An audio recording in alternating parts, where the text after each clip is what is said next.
The sound that Tuesday morning will forever be etched in my memory. First came the confident rumble of an oversized engine. Then the familiar crunch of my poor petunias meeting their demise, followed by something entirely new. A wet metallic shunk like someone driving a fork through aluminum foil underwater. Then came the symphony of hissing air escaping from 4 very expensive tires simultaneously. Through my living room window, I watched Diane Harrington's pearl-white Escalade list to one side like a ship taking on water. Finally coming to rest at an awkward angle across what used to be my prized rose garden. My name is Robert Dalton, and I moved to Pine Ridge Estates 3 years ago, seeking peace and quiet after retiring from 30 years in corporate accounting. The house wasn't much to look at, a modest split level with dated kitchen cabinets and carpet that had seen better decades. But it had one feature I absolutely loved. A front garden that stretched from my porch to the sidewalk. Perfect for the hobby I'd picked up to fill my newfound free time, growing prize-winning flowers.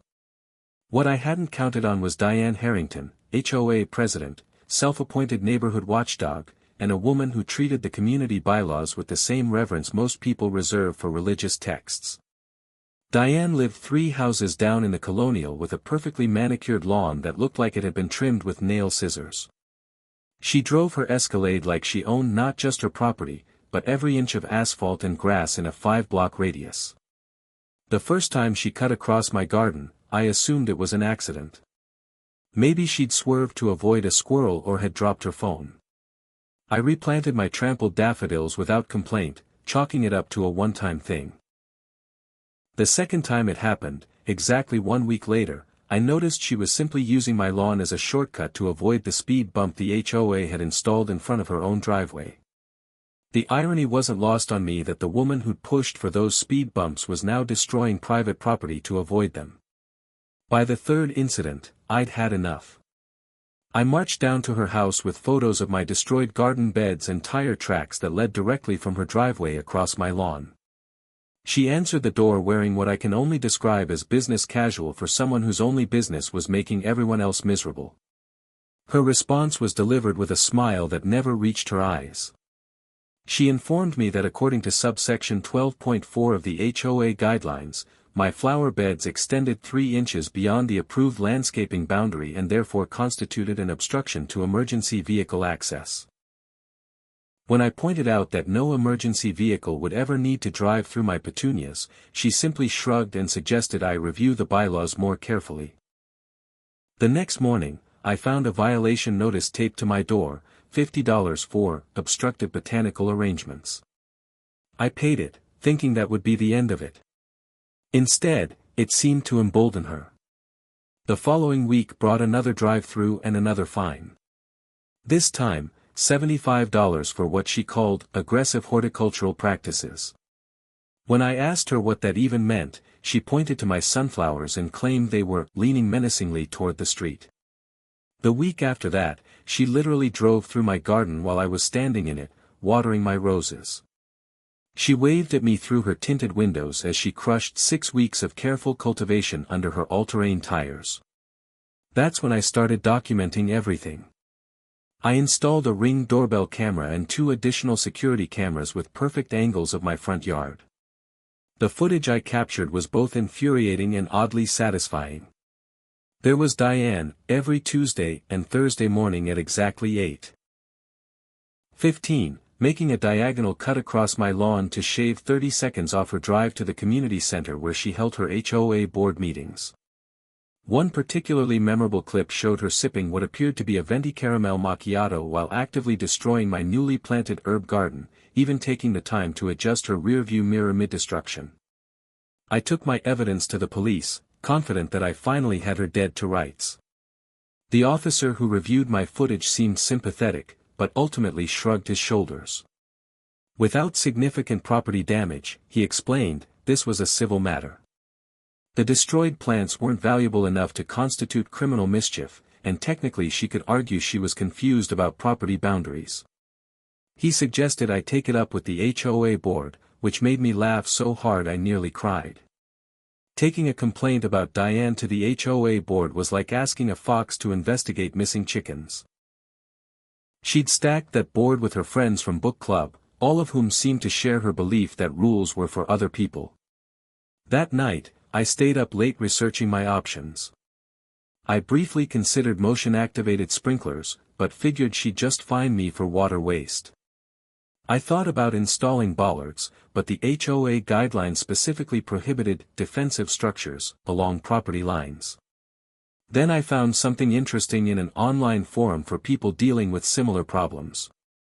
Heavy-duty tire deflation devices marketed as decorative garden art. They were perfectly legal to own, shaped like large metal flowers and designed to support up to 300 pounds when placed flat, but would puncture any tire that rolled over them at an angle. The website even noted they were popular in high-traffic garden areas where vehicle intrusion is a concern. I ordered 6 of them, spending almost $300 with overnight shipping. When they arrived, I had to admire the craftsmanship. Each one looked like an oversized metal sunflower, about 8 inches in diameter, with petals that concealed seriously sharp spikes. The instructions recommended placing them just below soil level for maximum aesthetic integration. I spent that evening carefully positioning them along Diane's usual route through my garden, covering them with just enough mulch and soil to make them invisible.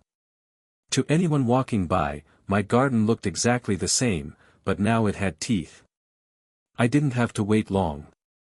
The very next Tuesday, I was enjoying my morning coffee when I heard the familiar sound of Diane's Escalade approaching. I positioned myself by the window with my phone ready to record, though my security cameras would capture everything.